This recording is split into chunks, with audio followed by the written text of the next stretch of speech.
अस्सलाम वालेकुम फ्रेंड्स, मैं हूं शहजाद मुगल और आप देख रहे हैं टेक नॉलेज।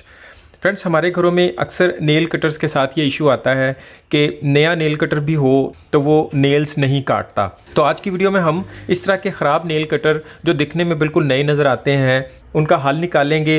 इस तरह हमारे घरों में पड़े ज़ाया हुए नेल कटर जो नाखून नहीं काटते और हम उन्हें ज़ाया कर देते हैं और मार्केट से नया ले आते हैं तो उन्हें हम ठीक कर सकेंगे। तो फ्रेंड्स, इसमें हमें एक चीज़ को डीपली नोट करना होता है। जिस तरह ये बेशक पुराना नेल कटर है लेकिन ये अभी तक नाखून काट रहा है, जबकि ये वाला नेल कटर नया ख़रीदा है लेकिन बावजूद इसके ये इस वक्त नेल नहीं काट रहा। तो मैं आपको इन दोनों की कंडीशन दिखा देता हूँ कि पुराने वाला नेल कटर नेल क्यों काट रहा है और नए वाला नेल क्यों नहीं काट रहा। तो अगर हम इस नेल कटर को यहाँ पे इस तरीके से दबा के देखेंगे तो इस नेल कटर के दोनों ब्लेड्स मतलब दोनों एजेस आपस में एक दूसरे के साथ इस तरीके से टच कर रहे हैं। अगर इनमें से कोई एक ब्लेड भी इससे आगे निकल जाएगा या पीछे की तरफ रह जाएगा तो ये नेल को ठीक से कट नहीं करेगा बल्कि सिर्फ नेल को दबाने का काम करेगा। तो ऐसी सिचुएशन अक्सर इस तरह होती है कि जब हम हार्ड नेल काटते हैं, नॉर्मली पैरों के नाखून जो होते हैं वो हार्ड होते हैं, तो पैरों के नेल काटते वक्त जब हम इसे दबाते हैं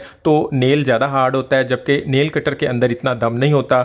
नेल काटते वक्त इसकी ऊपर वाली या नीचे वाली इन दोनों पत्रियों में से कोई एक पतरी थोड़ी टेढ़ी हो जाती है और या तो वो आगे की तरफ निकल जाती है और या पीछे की तरफ, और बस एक दफ़ा ही ऐसा होने की देर होती है, उसके बाद वो नेल कटर बेकार हो जाता है, वो नेल्स नहीं काटता। जिस तरह ये वाला नेल कटर, इसको मैं अब आपको दिखाता हूँ। जब हम इसे नेल काटने के लिए दबाते हैं तो ये आप देख सकते हैं कि इसके एजेस बिल्कुल आपस में इस तरह टच नहीं कर रहे बल्कि इसका ऊपर वाला ब्लेड ऊपर की तरफ निकल रहा है। समटाइम नेल कटर खरीदते वक्त भी नेल कटर के अंदर इस तरह का फॉल्ट आता है। आपने ये चीज़ देख लेनी है कि जिस नेल कटर को ज़्यादा वाला पुश करने के बावजूद वो आपस में इस तरह टच ही रहें तो वो नेल कटर ठीक होता है। जिसका थोड़ा सा भी ज़्यादा जोर लगाने के बाद ब्लेड ऊपर की तरफ निकल जाए या नीचे की तरफ निकल जाए तो वो नेल कटर ठीक नहीं होता, वो नाखून नहीं काटता। इस नेल कटर से भी पाँव के हार्ड नाखून काटे गए हैं जिसकी वजह से ये अब नाखून काटने के काबिल नहीं रहा। इसका ये ऊपर वाला ब्लेड इसके ऊपर वाली साइड से निकल रहा है, ये आप देख सकते हैं कि ये यहाँ पे ऊपर वाली साइड पे आ चुका हुआ है। तो इस तरह के नेल कटर को अब हम बेकार नहीं करेंगे, फेंकेंगे नहीं,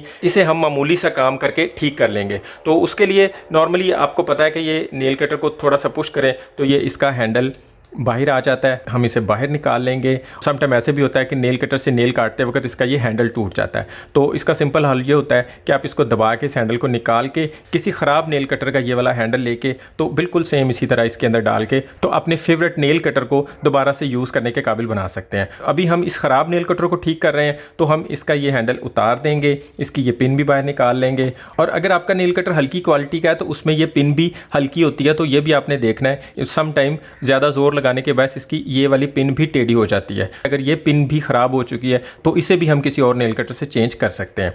तो यहाँ पे इसकी ये पिन भी ठीक है, इसका ये हैंडल भी ठीक है, बल्कि इसकी ये पत्रियाँ टेढ़ी हो चुकी हैं। ये बिल्कुल साफ़ और वाज़े नज़र आ सकता है, दिख सकता है कि इसकी नीचे वाली पतरी तो बिल्कुल सीधी है जबकि ऊपर वाली ऊपर से जाके थोड़ी सी ज़ोर लगने के बायस टेढ़ी हो चुकी है। तो हम सिंपली इसको किसी भी नोज़ प्लास के ज़रिए हम इसे सीधा कर लेंगे।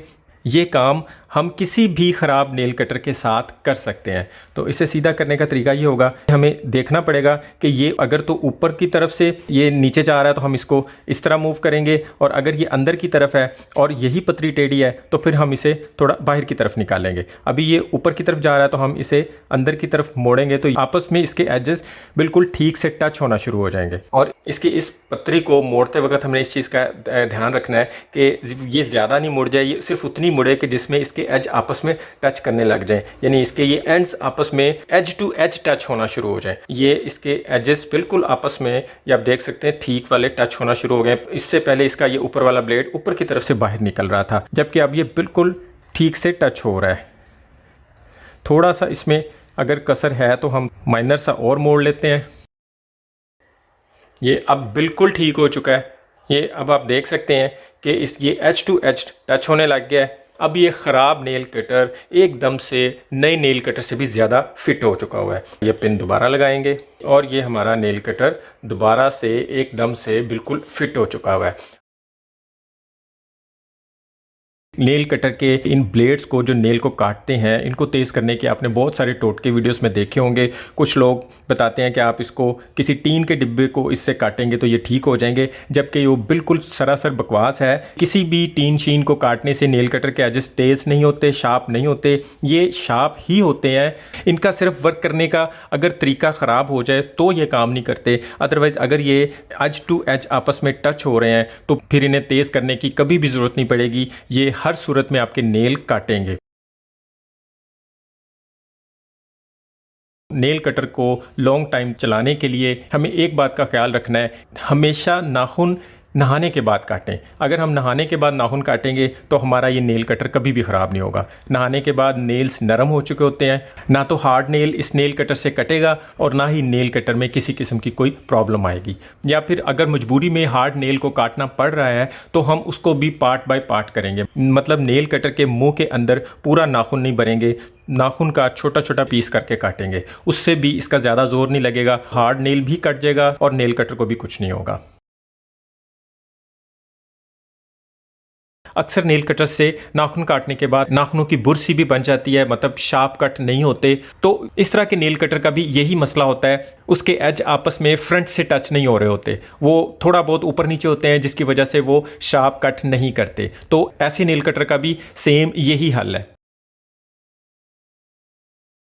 नेल काटते वक्त अक्सर नेल्स के उड़ने की प्रॉब्लम आती है, जिसकी वजह से आप बिस्तर वगैरह में बैठ के नाखून नहीं काट सकते। नेल काटने के लिए किसी ऐसी जगह का इंतखाब करना पड़ता है जहां नेल्स के उड़ने का कोई मसला ना हो। तो उसके लिए मैं आपको एक छोटी सी टिप दे देता हूं कि अगर हम अपने नेल कटर्स पे इस जगह पे कोई भी किसी भी किस्म की थोड़ी सी टेप लगा दें और उसके बाद हम नेल्स काटें तो हमारे नेल्स कटने के बाद बिल्कुल नीचे नहीं गिरेंगे, साइडों पे किसी भी जगह पे नहीं उड़ेंगे, सारे के सारे नेल्स इसके अंदर यहाँ पे इकट्ठे होते जाएंगे। और जैसे ही हम नेल्स काट लें उसके बाद हम इस टेप को उतार के और इस टेप को वेस्ट कर देंगे। नेल्स का जगह जगह पे बिखरने का मसला नहीं रहेगा। तो इस तरह हम बिस्तर में भी बैठ के नेल्स को बआसानी काट पाएंगे। उम्मीद है आज की वीडियो भी आपको बहुत अच्छी लगी होगी। वीडियो पसंद आए तो इसे लाइक और दोस्तों में शेयर लाजमी कीजिएगा। अभी के लिए इतना ही। अपना और अपनों का ख्याल रखिएगा। बहुत बहुत शुक्रिया। अल्लाह हाफ़िज़।